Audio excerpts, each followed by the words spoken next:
Yo, what is going on, everybody? Welcome back to Wired Hoops, your one-stop shop for anything basketball and culture. Guys, welcome back. I'm AJ. And it's your boy Amataz. What's up, y'all? And it's Nazim.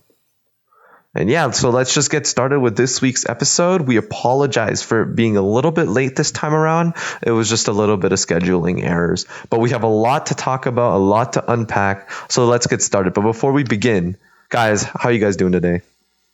I'm doing fine. How are you guys? Yeah, I'm doing pretty good, with the weekend. So off to a good start recording our podcast. Yeah, I can't even lie. I'm pretty depressed after the events of this week, and the stuff that we'll get into today made me a bit sad, to be honest. I won't lie. Kind of, might have smashed my table a little bit here and there out of frustration. But all I'm going to say, Brooklyn strip clubs, if you're into stocks, Brooklyn strip clubs, look out, man. But yeah, before we get into all of that stuff and the trades, let's just talk about the NBA and recap the standings. So let's look at the standings first. So in the East, the Celtics are first right now, and then the Bucks are second. 76ers third, Pacers fourth, Brooklyn fifth, Magic sixth, Cavs seventh, Hornets eighth, Hawks ninth, and the Heat are 10th with the Knicks behind them. And the Raptors are all the way down at the 13th spot. If we're going over to the Western Conference, we got the number one spot to the Lakers, second to the Clippers, third to the Jazz, fourth to the Suns, fifth to the Trailblazers, sixth to the Mavericks, seventh to the Nuggets, eighth to the Spurs, ninth to the Warriors, and 10th to the Thunder with the Grizzlies behind them and the Rockets in 12th. So what do you guys think? I think, if I'm being honest with myself personally, I think our predictions are starting to come back. Everything's starting to settle a little bit. I remember in the first week, things were going a bit crazy, but what do you guys think? Yeah, well, we always knew the Lakers were going to be first. They have a really nice squad and a great bench. And they're playing out of their minds, right? They're undefeated on the road. And they're pretty good at home, too, 4-3. But, they're on a 5-game win streak. The Clippers, PG-13, he's playing better, and that's why they're winning. And the Suns, we expected the CP3 effect. And in the Eastern Conference, the same thing. Jason Tatum, he's developing into a total star in our league. And then in the Bucks, too, with the extra shooters they got, they're pretty decent, too. And then, Nazim, what are your thoughts? Yeah, so the league's going back to normal, I guess. So everything since last week, what we talked about, the surprising teams, I guess they're going back to normal. Right. Except for the Raptors, I guess. They're still struggling. Yeah, I think about the Raptors, again, the stat is that out of their 8 losses, 6 of them, they held double-digit leads. And even a lot of their wins, they were blowing the lead at the end. So I think, honestly, they're a team that really should be 9-2. Right? Yep. Yeah. And should be at the top of the conference. But at the same time, it's just about closing out games. This isn't a team that's 3-8, really. They don't play like they're 3-8, It's just about closing out games at this point. And I think they're getting better at that. They have a game tonight. They had a game a couple nights ago against the Hornets where they were able to hold on even though they almost blew it. Yeah, they got lucky there. I'm telling you, they got lucky. The Hornets made a comeback. Yeah, they got lucky. Yeah, exactly. So, but they're getting better. And I think as the season goes on, everything will start to, and they'll kind of shift up into the standings a little bit. Yeah, but honestly, I think we're fine. I think the Raptors are okay. Nazem. So as you were saying, I think Amato's the Lakers at the top of the conference. I think we all expected that. They have a pretty deep team there at the number one spot. I was really surprised, but you guys were calling this. I didn't. The Nuggets are 8-4. They're playing really well. Mitchell, he started, he had a bit of a rough start to the season, but, he's been coming back and he's been playing a lot better recently. So that's a huge part of it. I think Mike Conley has been playing pretty solid as well, if I'm not wrong.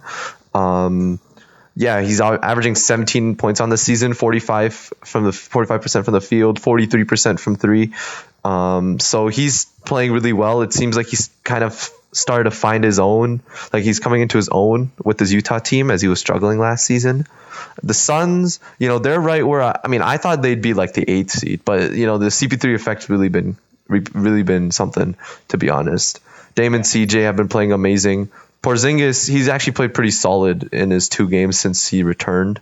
The Nuggets, they started to pick it up. They were like 1-5 or something at some point. So, like,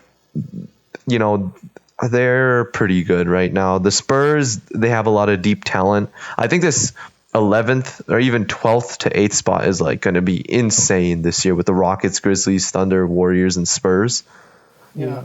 Well, I personally think the Rockets are gonna. I know we're gonna talk about this later, but like with the addition of Victor Oladipo, I don't think they're gonna be like in the bottom portion of the For sure. conference. Yeah. Well, we'll get into that later. When we talk about for sure. Yeah. Yeah, we'll get into later. Yeah. But yeah, so, I think the biggest thing we could sum up from it is that all the craziness from the first week of the NBA has kind of gone away. Things have started to settle. You don't have the Magic and the Cavs and the Hornets and the Hawks at the top of the conference. They all kind of settled down, 6-6, 6-7, right? The Knicks are going crazy. They're 5-8 now. Shout out to Zach LaVine. Free Zach LaVine, please. Yeah, he's really playing good. out of his mind, and they've lost the last 4 games. Also, Bradley. So, Beal, free Bradley Beal. Yeah, that sucks, man. I feel so bad for them. Their primes are being wasted in horrible places. But honestly, I mean, we'll see. I mean, the Bulls are a lot better than last year, of course. Jim Boylan sucked. So Billy Donovan's a huge upgrade, and they're playing a lot better. I saw a video about their motion offense this year, and it's a lot better. But, free Zach LaVine. He's playing too good to waste his time on that. But yeah, so let's move on to our award ladders for this week. We're going to do this every single week, and we'll kind of just briefly mention who we think is at number 1. We're thinking that every month we'll kind of come up with like a full ladder for each award. But for now, we're just going to talk about player awards and just our number 1s. So first up, most valuable player. So who you guys think has been the MVP of the season so far? So for me, okay, I'm gonna tell you go. All right. So you already know who I'm gonna say. It's Mr. LeBron James, right? Yeah. So, look, Lakers are the best team in the league, and then who was the best from the Lakers? LeBron James. Same thing everyone said to me yesterday. I mean, last season was Giannis. Debatable. Hear me out. No, you're right. I guess. Yeah, they were like, "Yo, oh my God, the Bucks are the best record in the league, and Giannis the best player. That's why he won." Now Lakers are the best record in the league, and they will have the best record in the league at the end of the season. And LeBron will be their best player, and LeBron better when he can't be snubbed like eight times in the last decade. Is he the most valuable player? Yeah, exactly. He's the most valuable player to the league and to the team. It's debatable, I guess. Yeah, but now that the Brown sexual is done talking, let's get down to real business. And Nazem, what do you think? So for me, I've got Joel Embiid as my. So everyone is expecting the 76ers to be a bottom half playoff team. They're number 3 team right now, 9-4, tied with the Bucks for the 2nd seed in the East. And I guess Embiid is the reason that they're there. He's had a really great season. Let me pull up his stats real quick. For sure, yeah. Right. But yeah. Yeah, and like honestly, they're 9-4, and they had like the huge COVID thing that happened, and those 2 losses that they had. Yeah, that. I'd say it's because of that, but. Yeah, and I think he's been this was the year I think that maybe Ben Simmons had to show that he could be more than what he has been the last couple of years. And right. He hasn't necessarily stepped up, so I think that's where Embiid shows his value. Right. And I think which Heat game was it? Was it the last game they just played? I think Ben Simmons had a triple double, but he had 10 points. 10 points, 12 assists, 10 rebounds, but only 10 points. Like, he's been doing this in his entire career so far. He hasn't proven that he's really, that guy that you can, count on, bro. And it's annoying because I'd be playing this motherfucker in 2K and he's putting up like 25, 30 points per game, triple doubles, and it's like, what the hell, right? You don't see that in real life.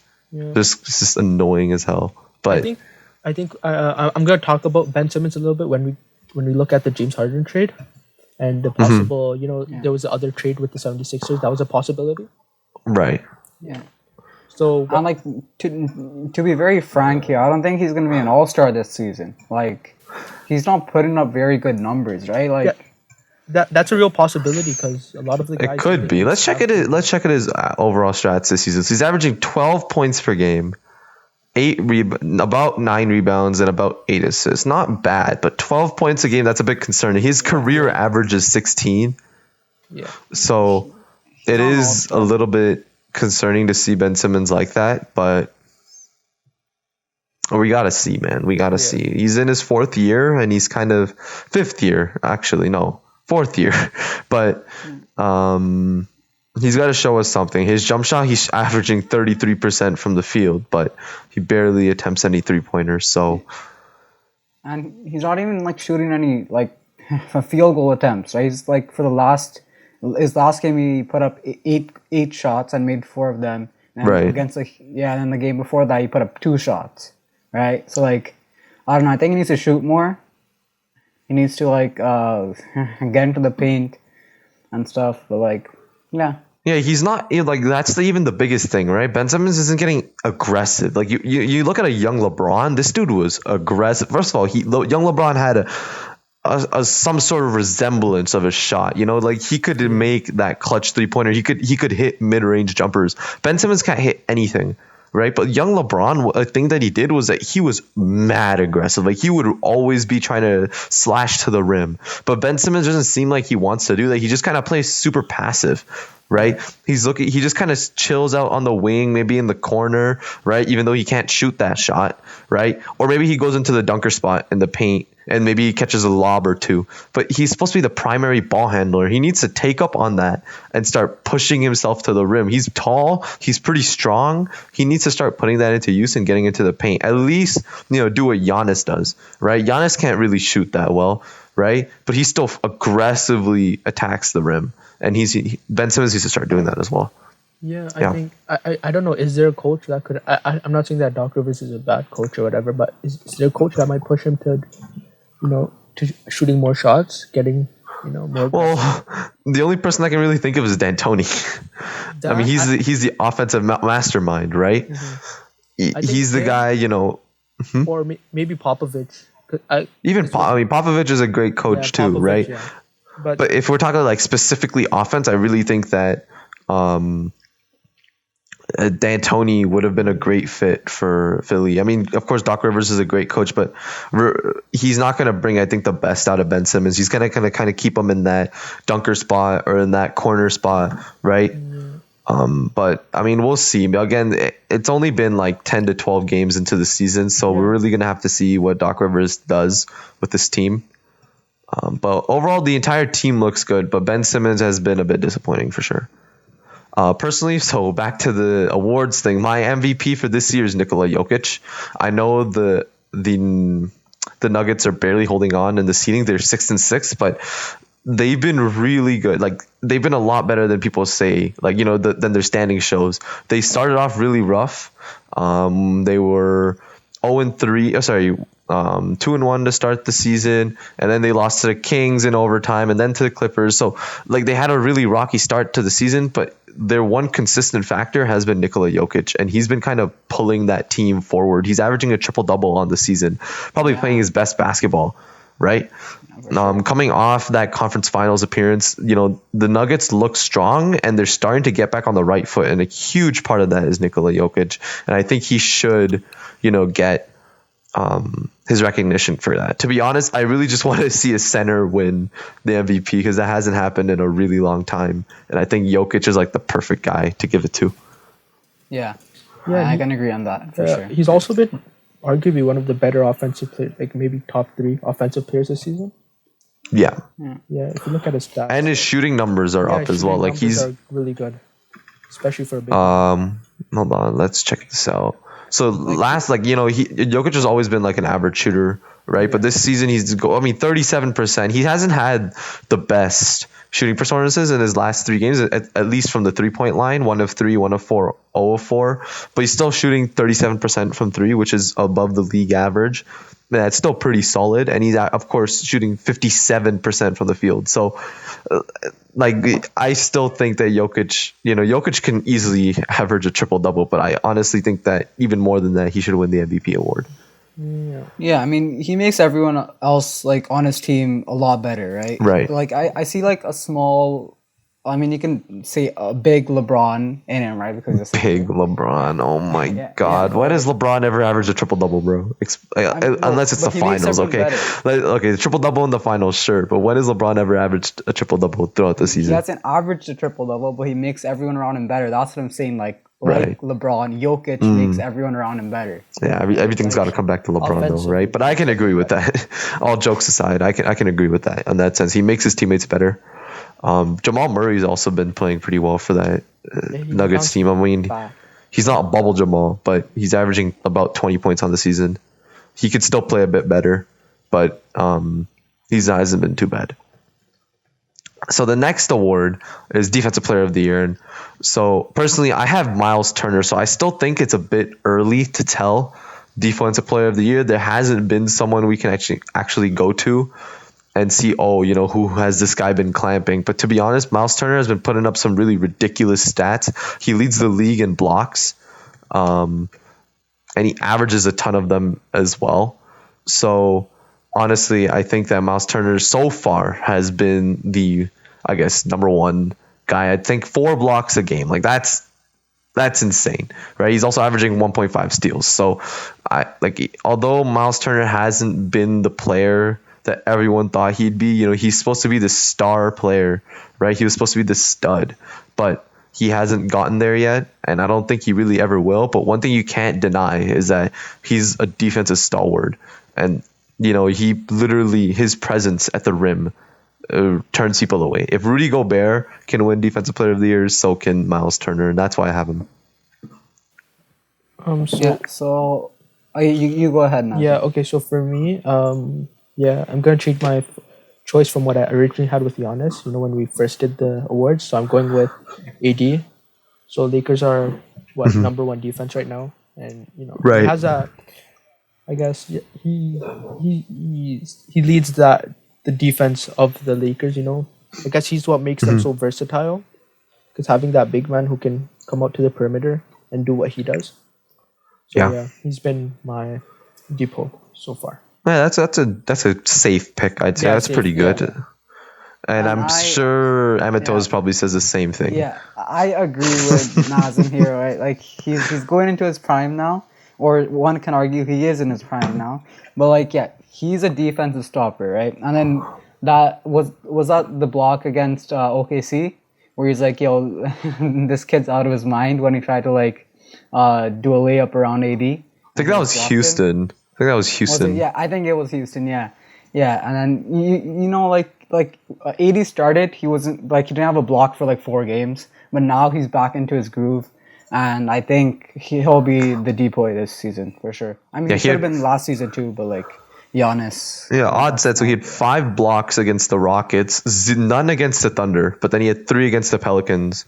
Yeah. So yeah, and before we go on, I just talk about defense for something. I think one surprising stat that maybe you guys don't even know: the Hornets are a top 10 defense this season. In fact, I think they might be a top 5 defense this season. It's all because of LaMelo, man. LaMelo, they're really good defensively. I know, and the reason I know this is because I was watching the Raptors game the other day, and that's what they were talking about, how the Hornets have a really good defense this season, and you could see it on the court. So watch out. Maybe they get a player from that team over there, because they gotta have at least someone on the all defensive teams this season if they keep this up.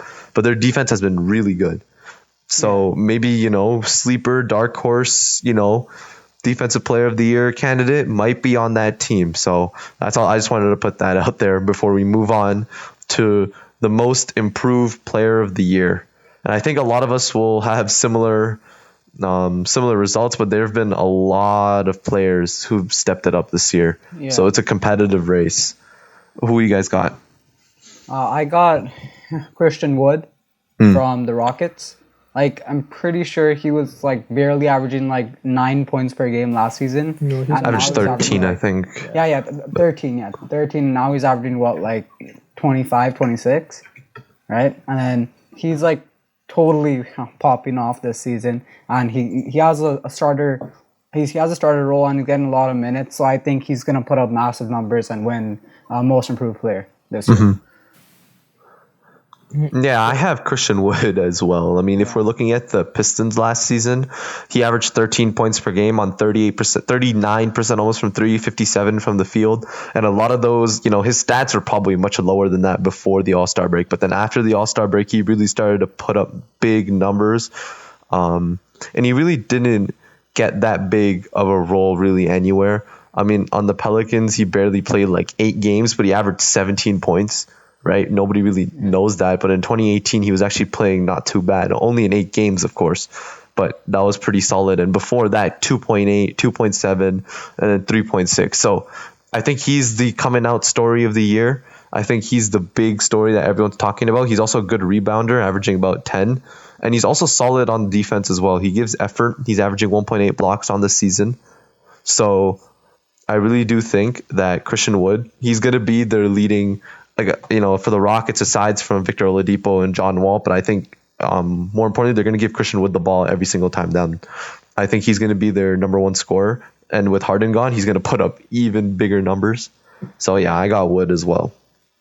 Okay, so for me, I've got Jeremy Grant, right? So most people questioned his move to Detroit because they thought, we all did. Yeah. Let's be real.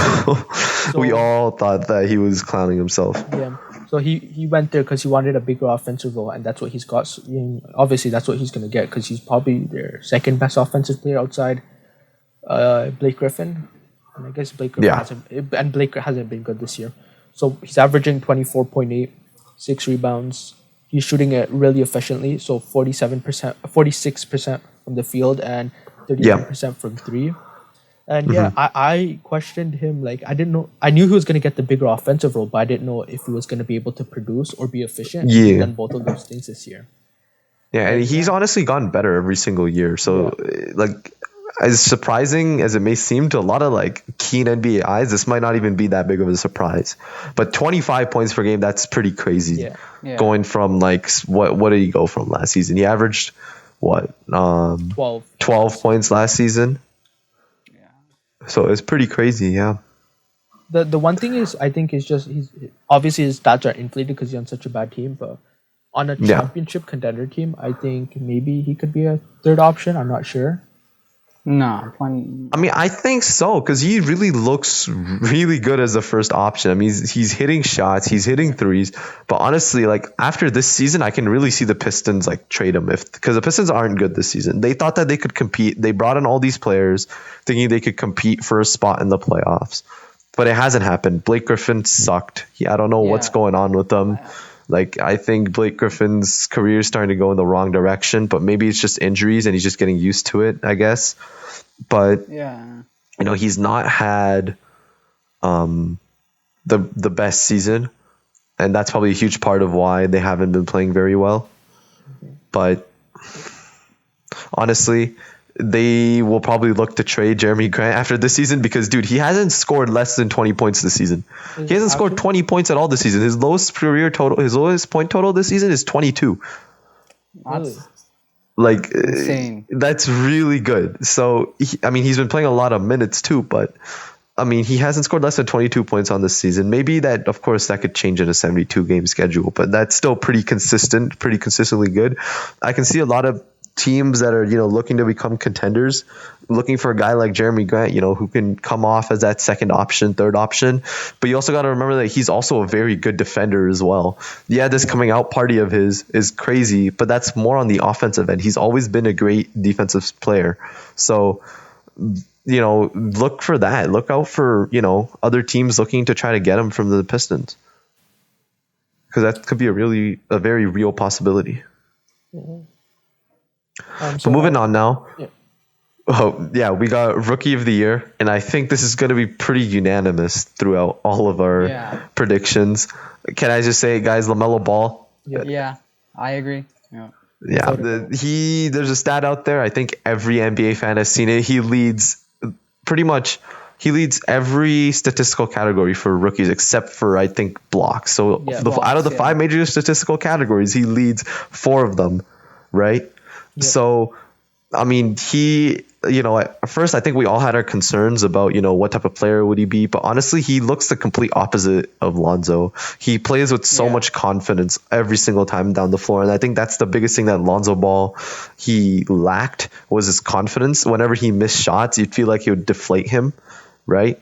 But LaMelo, he just doesn't care. He lets shots go from like way far out. He makes these fancy ass passes, and he's just having fun out there. So LaMelo Ball is my rookie of the year so far.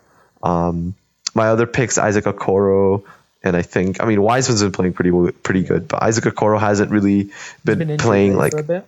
Yeah, he's been injured. He's played okay in his few games that he's played, averaging 10 points a game, 9 points per game. But his efficiency hasn't been great. But the Cavs have had... It'll get there with time.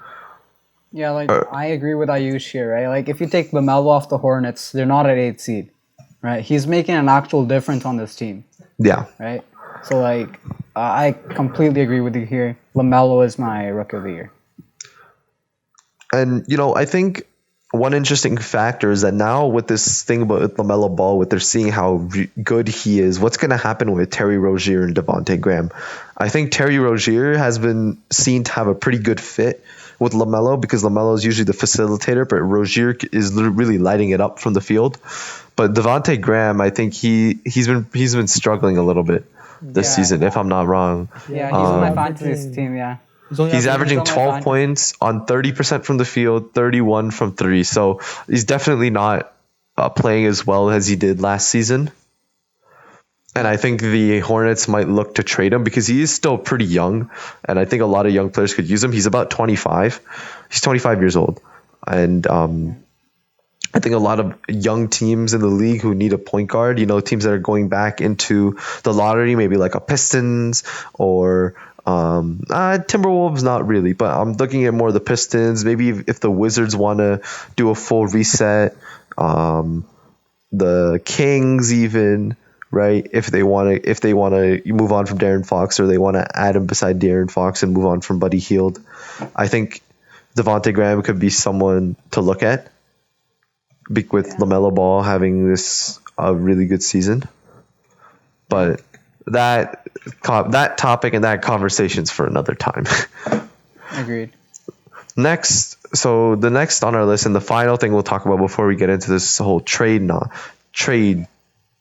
I don't know, whatever, banter, whatever you want to call it, is Sixth Man of the Year. And I think, call me biased, but Chris Boucher deserves Sixth Man of the Year. There has been no one off the bench playing better than him. Agree or disagree? 100% agree. Slim dunk for the win. Hell yeah, dude. This dude's been balling out. He should start, but honestly, I low-key don't even want him to start anymore because I want him to win Sixth Man of the Year. I don't agree with that. I gotta go with... Dennis Schroeder, I'm going to slap you. I'm going to fucking slap you. Get the fuck off this show. Fuck off. Shut up. No. Fuck you. He's having an amazing Screw you, dude. Hell no. Hell no. Come on. I refuse to believe this. He's averaging 14 points 14 points on the season. Boucher's averaging 15. Boucher's shooting better percentages too. Of course, he's shooting 62 from the Harrell's shooting 62% from the field.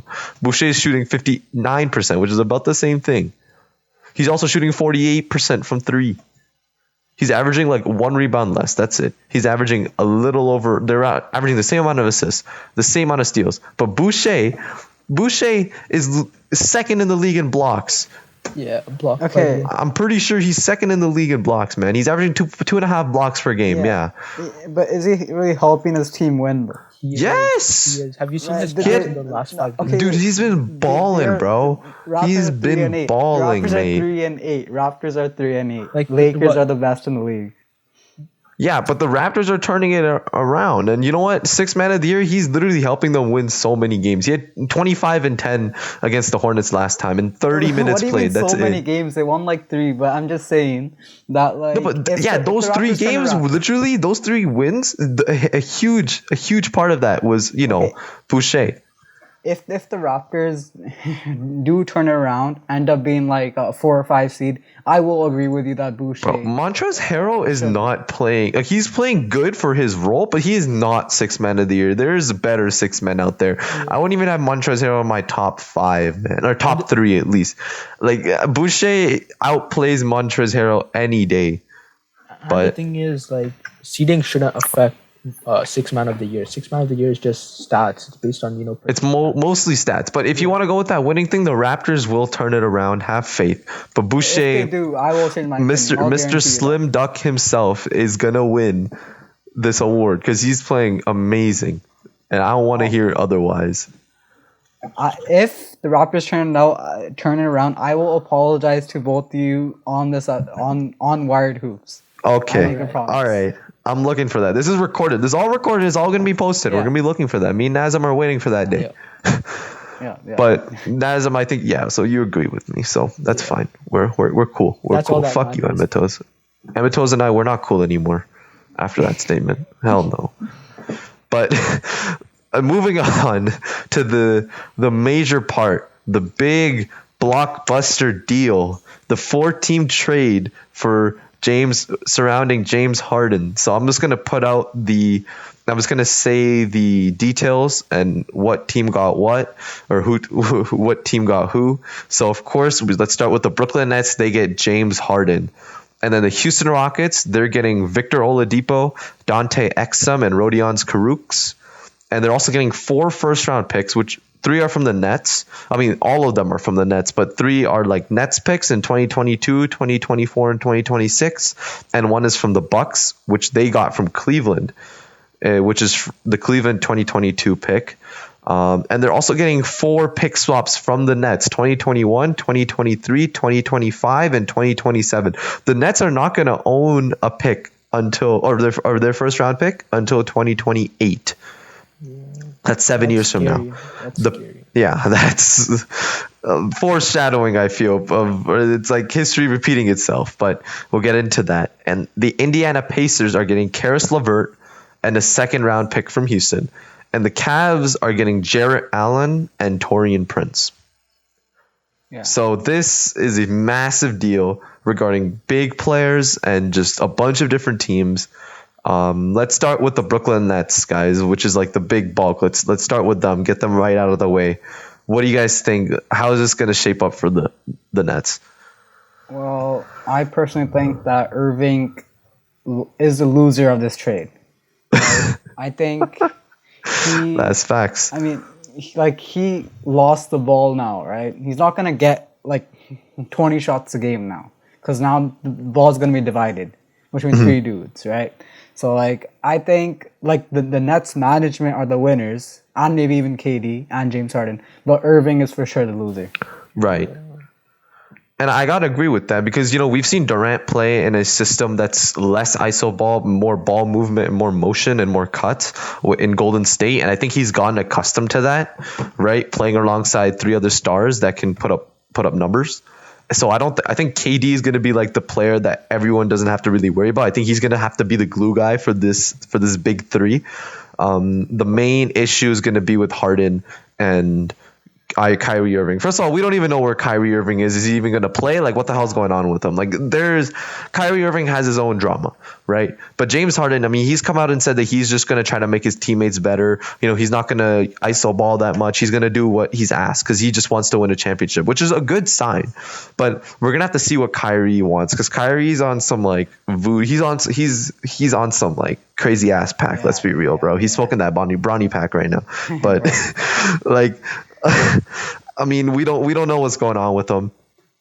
He's gone. Is he here? Stephen A. saying he should retire. It's super confusing to see what he's doing, right? Is he even focused on basketball right now? We have no idea, right? Where his mind's at. So honestly, it might just be KD and Durant for who knows how long. Yeah. But I think this trade is really going to help out the Rockets, the Nets, because I really do think that this pushes them above every other team in the Eastern Conference. Sure, they lost a lot of depth, but they still do have players off the bench. I mean, of course, the Dinwiddie thing was unfortunate, but they still have Landry Shamet. They still have DeAndre Jordan. They still have Jeff Green. And these are all, of course, a couple of veterans, but they're still good at what they do. Jeff Green is still a great catch and shoot player. DeAndre Jordan is still very athletic.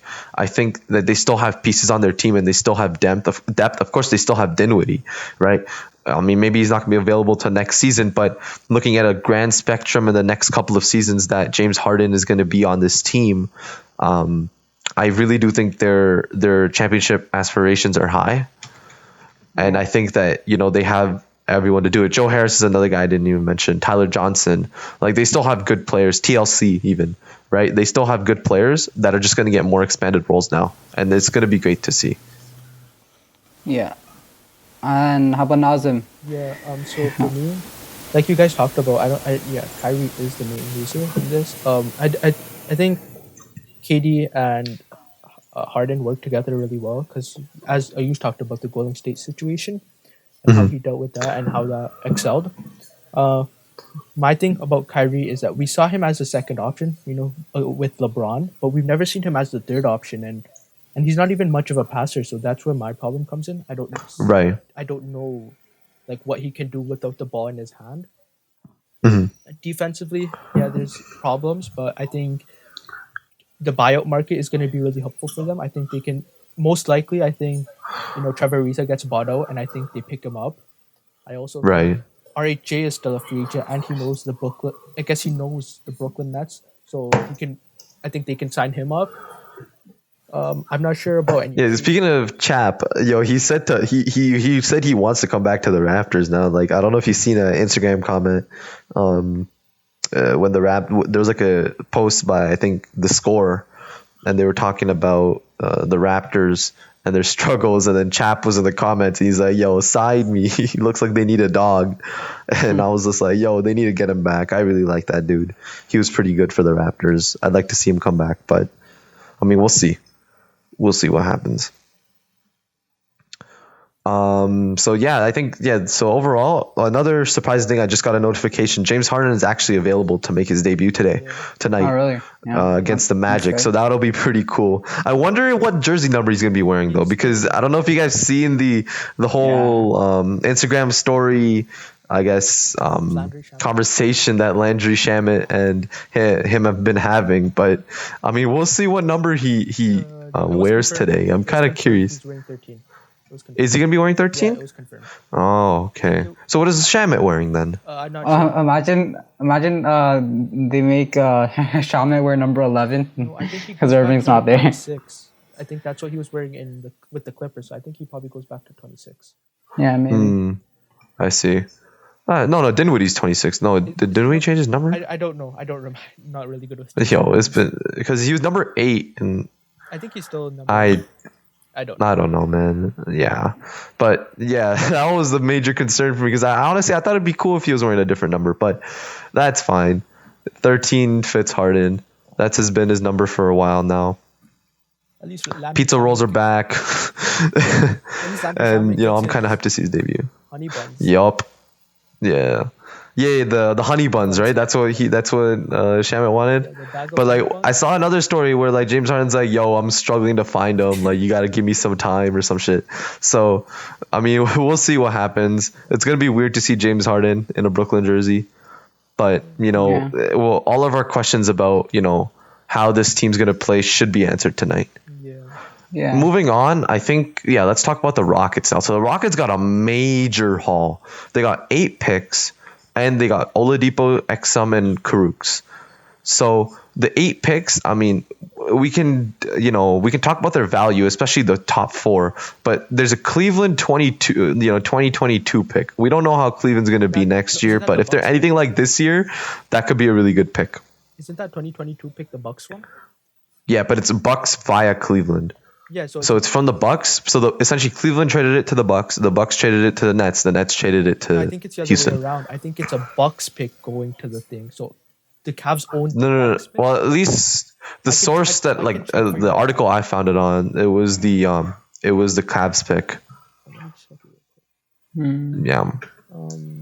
Because Shams had the whole trade. He had that whole. Right. Yeah, it's a Milwaukee first. It's a Milwaukee first. Is it a Milwaukee first? And who said Cleveland? Jesus. Okay. Well, then there's going to be no value to that shit. But 8 picks is still 8 picks, right? You can easily find like a diamond in the rough in 8 picks. And plus, you have 4 pick swaps, which means the Rockets are going to get out of the 2021, 2023, 2025, 2027 Nets and Rockets picks, the Rockets get to choose the higher pick. So whichever pick is better, they get to pick that one up. And so that's going to help them out as well, especially if the Nets turn out to be a major flop, though I don't think so. But if they turn out to be pretty bad, they can keep their picks, which is pretty cool. And I think overall this is a pretty good move for the Rockets. They get a good Victor Oladipo back, who's been playing pretty good this season. He's starting to come into his own, kind of. You know, after the injury, played pretty bad in the bubble, but he's been looking pretty good for the Pacers this season. And besides John Wall, like that backcourt is like a very defensive heavy backcourt. Like they're good. That's a good two-way backcourt. And, you know, I'm kind of excited to see like Houston play Portland now, because I really want to see what that back and forth would be between the the backcourts now. Exum, I mean, he's okay. He's RA. He's not anything too special. Karooks, he's actually a bad player. He's solid, but he didn't really get that much play time this season. He hasn't really played much at all, but he's a solid shooter. And hopefully with his Rockets team, they're starting to, I guess, they gave him a couple more minutes because he was kind of decent last season. He averages like 6.5 points, which is off the bench is pretty not bad. You know, averaging above 6 points off the bench, that's pretty good production, to be honest.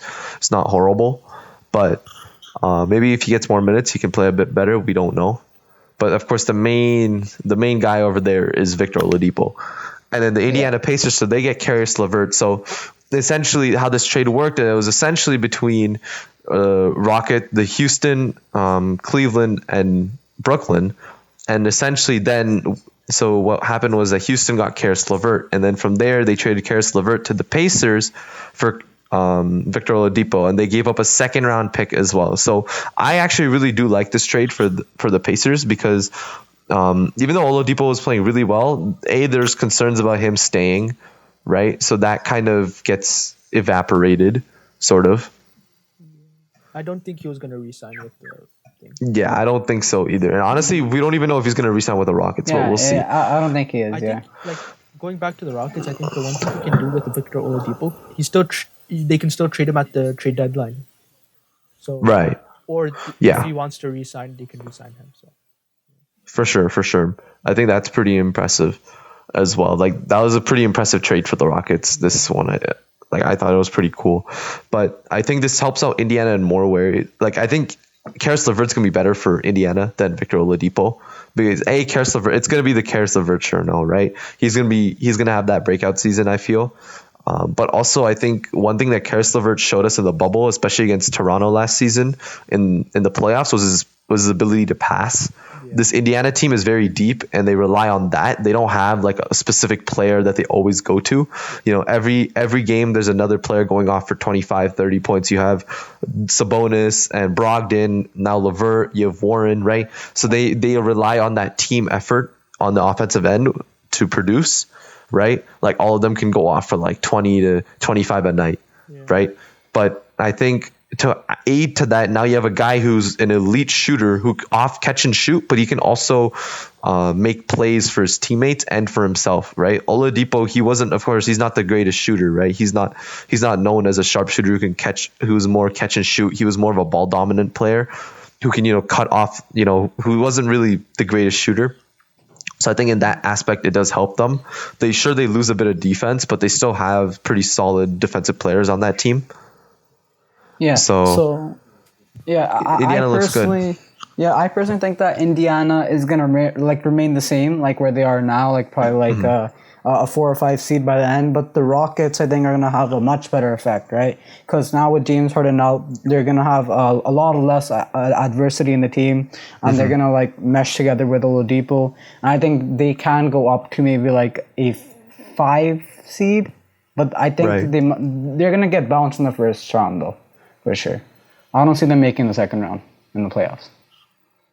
Right. I mean, We'll see, because the Pacers are still a pretty good team, right? I think they've played really well this season. Sabonis and Brogdon have played well. Warren, I'm not sure about Warren's performance. The one thing that's interesting about the Pacers now is that I think this makes Warren expendable because he hasn't showed up like how he did in the bubble. So I think it makes him expendable for sure. But I don't know what his value is to other GMs around the league. So I mean, I think that the two worst positions to play at right now are point guard and as like either a guard or a wing, because I think those are the teams have a lot of depth at the wing position and at the guard position right now. So if you're like a young star who hasn't really gotten many minutes, right? And you play those positions, right? But you really feel like say if there's like a diamond in the rough, right? You know, for a guard or a wing, you know, you're still not going to get that many minutes, because I feel like every team has like depth at those positions. Maybe the Timberwolves go for him, but he's averaged 15 points on the season. He hasn't played the last couple games. I'm not sure if it was either injury or COVID related stuff, but either way, he's been out. Yeah, he let me see here. I'm not sure actually. Yeah, he went through surgery, and I think he was just out for a bit. He went through surgery on January 5th. Yeah, so he just got injured, so he's been out for a bit. But we'll see what happens when he comes back. But he's still averaging 15 points on the season, which I think, you know, the Pacers can count on. So I honestly see them keeping him. I think. But is he a free agent? We'll have to see. Is he a free agent after this? Or no. No? Okay. Well, I think maybe actually I'm not sure about that. Let me check.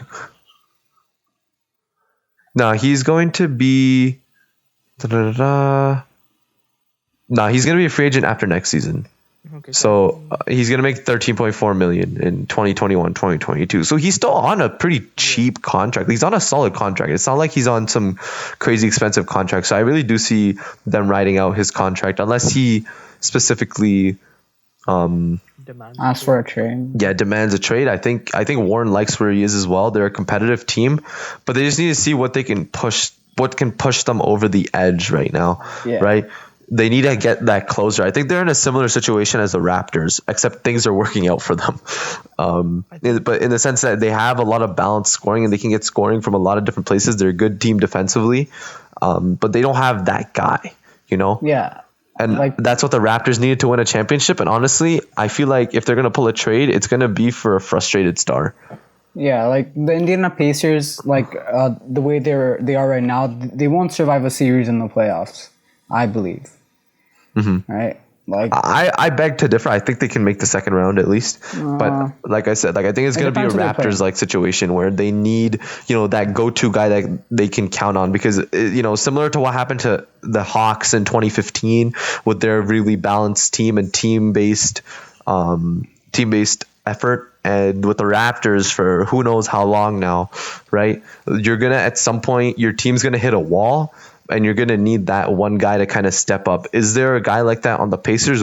Like, we're not sure yet, but I honestly don't think so with Victor Oladipo gone, because the biggest thing I think Oladipo brought to this team was that clutch ability and that ability to kind of stay calm when things get tough and kind of push forward.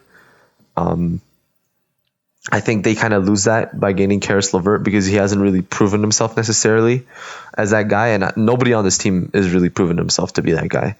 So if look for the Pacers to make a trade in the next couple of years for a star, maybe a Wizard star, maybe Bradley Beal or something, or a Zach LaVine, who knows, right? Just someone that they can count on in the clutch. Yeah. Because I think that's the only piece missing for the Pacers right now. No, for sure. And moving on to the last team we have the Cleveland Cavaliers, who got Jarrett Allen and Taurean Prince. So the Cleveland Cavaliers, they're determined to become the NBA's Monstars. Like they have like a 5-center lineup just ready and waiting. Yeah. I think all jokes aside, I do think these are two really good pickups. Taurean Prince is a good 3-and-D player. And Jarrett Allen, of course, he has a lot of potential. It kind of sucks that out of all the players that the Brooklyn Nets needed to get rid of, Jarrett Allen is the one that probably stings the most. Because I see like even more than Karis LeVert.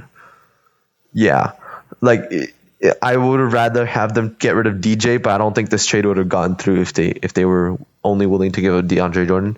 But Jarrett Allen, I think he's probably going to end up starting because the Cavs are looking to trade Andre Drummond, and honestly, Andre Drummond's his value has gone up a lot this season. He just had that 30-20 night just yesterday. 33 points. That was his career high, and 21 rebounds or something like that. 23 rebounds. Yeah. So his mind, yeah, I think his value is starting to go up. I'm sure there'll be a couple of teams willing to trade for him. I can see the Hornets making a move for him. The Hornets could make a trade from that. Could actually be really interesting. Yeah, they could use someone like him. Maybe even the Bulls. Honestly, could. I mean, Wendell Carter has been playing well, but maybe even the Knicks. To be honest, I could see the Knicks going for him, or even the Heat. The Knicks would trade for anyone, but they honestly. I don't think the Knicks would want to give up Randall, though. I don't think the Knicks would want to give up Randall. Maybe. Randall, but I don't know if Drummond's the guy. But I think they definitely traded Randall at the trade deadline because of how valuable he is right now. Mm-hmm. And honestly, because they don't know if they're going to be... I think that now that the Knicks are starting to think a little bit more... Now that the Knicks kind of have common sense now, like after this offseason, I can safely say that the Knicks have some sort of common sense. They know how to make not dumb decisions. I think we can agree on that finally. After like 20 years of rebuilding, they finally came to their senses. So I think they will look to trade Randall because I don't think they can realistically make actually consistently put up what they've been doing. They went from like a top 5 seed to like a top 11 seed to the 11th seed in like 2 games. They're 5-8 now. So I think they're starting to realize that they should probably go for a tanking season, put up, whenever Toppin comes back, right, from injury, throw him in the lineup, throw Mitchell Robinson in the lineup, throw Knox in the lineup, RJ, keep him in there, trade Julius Randle, get some young assets. Yeah. So maybe that, and get some Drummond maybe. I don't know what Drummond would be useful for, but I don't know. It's up to them, really. But another team I think would be interesting to see is the Memphis Grizzlies. They could give up Valanciunas. I think they like Valanciunas, but I think Drummond just does what Valanciunas does at a better level. Sure, he doesn't stretch the floor, but inside the paint, he's always going to be a threat to grab offensive rebounds and tip-ins, right? And the Grizzlies, they're kind of forming this team to be a really solid, kind of 3-and-D sort of team, around Ja. Like of course, Ja Morant is a good, a solid shooter, but he's more of a slasher.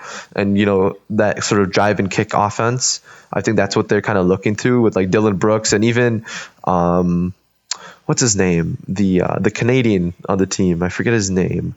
Brandon Clark. Brandon Clark even has he's starting to really develop as well as a shooter. Yeah. I also think the Raptors could maybe make a trade for Andre Drummond. I don't know if he'll re-sign, but honestly though, that would be the perfect place because the Raptors are in dire need of a center, right? So if they really want to, with this James Harden trade, I don't know if we should, continue to compete, right? That's the thing. If they want to, a week ago, I would say just pull the plug, just pull the trigger on an Andre Drummond trade, right?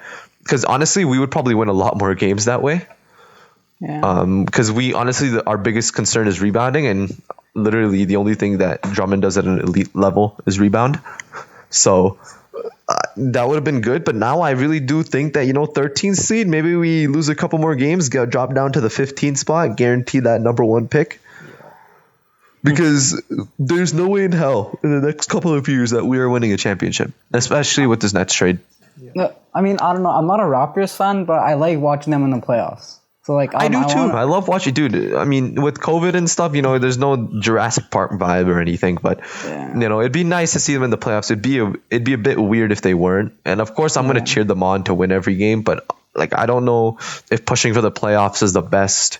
I think if it happens with the team that they have, but no need to go out of your way to, trade away assets just to make the playoffs. Yeah, I'd rather have for a guy who probably who's not even gonna, maybe might not even want to stay. I can't speak, but we'll see what happens. But yeah, the Cavs are looking to trade him, and they're going to keep Jarrett Allen. I think that young core is going to be really good with Sexton and Garland, and then you also have Isaac Okoro, KPJ, and then Jarrett Allen. That young lineup is like looking really promising for the Cavs, and it looks like they're going in a pretty good direction. Especially if they get some like assets out of Drummond too, like maybe some solid bench players and solid veterans. Honestly, I would even though Drummond's value is pretty strong right now, if you can get a couple good veteran players and maybe even a couple picks, even like a second round pick or a late first round pick for Drummond, it could be pretty cool. Just come to think of it now, another team that could trade for Drummond is the Portland Trailblazers, just because Nurkic has kind of been a bit I feel kind of bad for him with his wrist injury because he was going up for a block and then his wrist hit the edge of the backboard. But he's been getting injured a lot, and they do need a consistent center, right? Especially someone who can be a lob threat, just like how Nurkic is. Sure, Drummond's passing isn't as great, but he isn't that bad of a passer either. He's honestly not a really horrible passer. Drummond actually looks to pass the ball a bit as well, I'd like to say, right? As for what I've seen. So I think that could be an interesting trade destination as well. Okay, so going back to the actual Harden trade, we got off the topic a bit. Yeah, we did. Yeah, going back to the Harden trade, you know who the real winners of the trade is? And they weren't even involved in the trade. It's the Thunder. How so? Because the Thunder got all those picks, for the Russell Westbrook trade from the Thunder. They got that 2022 first from the Rockets. So I think that, and let's say, it really just depends how this whole Oladipo situation works out too, right? I think if they don't stay competitive and let's say Oladipo doesn't resign, then I think that's a huge W for the Thunder. For sure. They own so many first round picks. It doesn't matter. At some point, at least one of them is going to be a star. Yep, James Harden's number 13. You're right. It's confirmed. I just saw he had his photo shoot. Just going back to what we were talking about, but yeah. So I think for the Thunder, let me see if they have any other further picks outside of just the 2022 one. Because I know they have that 2022 Rockets first, which could be really valuable right now. And even if they want to trade for a young star, they could still do that. Yeah. So, honestly, I think they might keep a couple of those picks, but to be honest, they could probably trade a bunch of them for maybe they bring back Jeremy Grant. I'm just kidding, but that could be a possibility. Maybe they trade for another young player that's frustrated, maybe on the Timberwolves if things don't work out with Minnesota and Cat's no, I want to leave or something. That could be an interesting trade. But the Thunder are competing. They're 6-6 right now, which is pretty solid. And they don't really. Everyone thought they'd be kind of trash, and they haven't been playing that bad. So let's see if they pull the trigger on a star player, young star or something in the next couple of years, or maybe they just get some really good picks and they just get a bunch of young stars as well. Yeah. From through the draft. So going back to the OKC Thunder, they have Houston 2026, Houston 2025 pick swap. And then they also have 2021 this year. They have a pick. I think that's a swap as well. Right. So I think, that 2026 one is really valuable because I don't think... 2026 and 2025, I think those two are really valuable because I don't think with the roster, even having resigning Oladipo and, keeping John Wall, that's not going to be 5 years down the line. They're not going to be there. Right. So I think those two picks are really valuable for the Thunder. And yeah. I agree with that for sure. Okay, yeah. But one more thing, overall, this trade has been it's been pretty crazy. Of course, it's gonna definitely change up a lot of things. We got the Cavs with their young core, the Indiana Pacers. I think those maintain and stay the same, but this will just help out their offense a little bit more. The Cavs, of course, they have their strong young core. The Houston Rockets, if things don't work out with Oladipo, they can trade them, and they still have 8 picks, right? Yeah. 8 more picks now. Brooklyn, of course, they're going all in on James Harden. They want to make sure they win a championship in the next 2 years that Harden's on payroll. So it's really interesting. And we're just going to have to see tonight, with James Harden's debut, what happens? How is Brooklyn going to change? What sort of offense is Steve Nash going to make? It's kind of funny because D'Antoni is one of Steve Nash's assistant coaches, and James Harden, they've been reunited now, right? So we'll really have to see how that coaching staff makes things work. Okay, so I think another thing to talk about before we just conclude here is just possible trades that the Rockets could have done. Sure, this was like a pretty solid trade for them, I think, but there were some other really good trades that could have happened. But yeah, Nazem, take it away. Yeah, so the main other competitor with the Nets was 76ers, and that's who most people thought Harden was going to land with. So the trade was Ben Simmons, Tyrese Maxey, and 3 first-round picks. So for me personally, I still think I'll take the Nets offer because of the 8 picks, but I think it's still an interesting deal because Ben Simmons, I feel like with his own team, maybe he can grow, I think. And I know for sure this year it wouldn't work out with John Wall and stuff. I don't think it would work out. But I think next year would have been interesting for the Rockets if they did pull that trade, and especially with a young guard in Tyrese Maxey as well, who's shown a lot of potential in a good team with the 76ers. So I think it's interesting, and I see why the Rockets did the first trade with the 8 picks, because that's 7 years down, 6 years down the line. You can't predict anything. Yeah. But yeah, and I think there was an article that said that it was actually the Sixers that were unsure of whether or not they wanted to trade Ben Simmons. But honestly, I think it would have been better for them because, to be honest, I think the fit with Embiid and Simmons is not great and that's not because of anything with their necessarily their play styles. It's more of just their shooting, right? They're both not the best shooters. I mean, Embiid is a decent 3-point shooter. He's not bad, but he's not amazing either. Ben Simmons, let's not even talk about it. But I think James Harden with a dominant big man, I think he would have just been great. Well, right? I just want to go back a bit. I think I disagree with you. I think that it is a play style there. What Embiid needs is like a Giannis type thing, where it's just him and shooters around him, right? And Simmons cannot shoot, and then he needs to be near the rim where Embiid is. So I feel like I agree with you there that they should have traded Harden, but I think Yes. Yeah, I would. Yeah, if I was the 76ers, I would have pulled the trigger on that trade, but I guess they didn't. I think they were just hesitant on that, but I would have just done it because Harden and Embiid. Because think about it, when Harden was with Dwight Howard, I mean things worked out, but Dwight Howard isn't. He wasn't that superstar center really, right? That they wanted. He's more of an athletic big man, sure, right? And maybe 10 years ago. 10, 15 years ago, that would have worked out, and it did when he led the Magic to the finals that one year. But nowadays, I think with Embiid, Embiid can shoot, Embiid can play in the post, he can fade, he has a good mid range, he can play in the paint, he's a good rim protector. I think with that pick and roll with Harden and Embiid would be the most lethal pick and roll in the league. Only behind maybe LeBron and AD, maybe even, and that's that's not 100% either, but I think it would have worked out for the 76ers much better. And honestly, sure, you lose Maxey, but I think they're being a bit too indecisive there because what does Philly want? By not pulling the trigger on a Harden trade, you're kind of questioning whether or not this team actually wants to win a championship right now, or are they rebuilding, right? Rebuilding, or they've been in the middle of the conference the entire time. Yeah. Right? The last couple of years.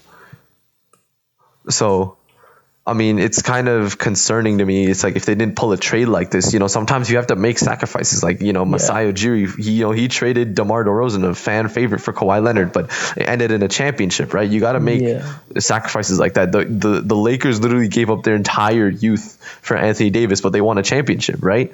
You have to, at some point, as a contender, if you want to be a contender, you have to make that sacrifice for now over the future, right? Sure.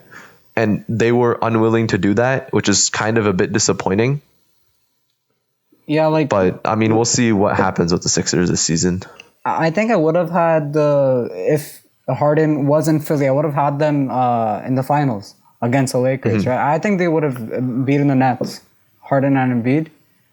But yeah, Yeah. like I don't know. I think even Simmons would have worked out with the Rockets, right? I mean, John Wall, I think he's not a bad shooter. He's not a good shooter by any means, but maybe off the ball, he'd be a little bit better, I think right? With Ben Simmons running the offense. I think the Rockets still have a bunch of shooters on their team. So with Ben Simmons, I think it'd be a better fit. And who knows, maybe they let the season play out, let John Wall put up empty stats, inflate his trade value, and just trade him off the next season, right? To another team, maybe a team looking for a more veteran leadership. Yeah. Right. And maybe get a couple picks back here and there, and they start their rebuild with Ben Simmons being the cornerstone with Christian Wood. Yeah. I think that would be a pretty strong fit for Ben Simmons as well. True. But yeah, it's just, I mean, you know, this is like a huge, massive what if, right? A huge theory. Yeah. Right. We really can't tell what could have happened. Right.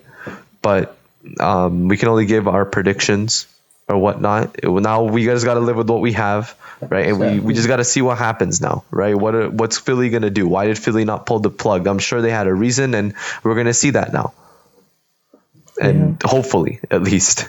But that's all to be seen. Yeah. And, you know, with that, I think that pretty much covers everything that we wanted to talk about in this episode of the podcast. Yeah. I hope everybody listening enjoyed.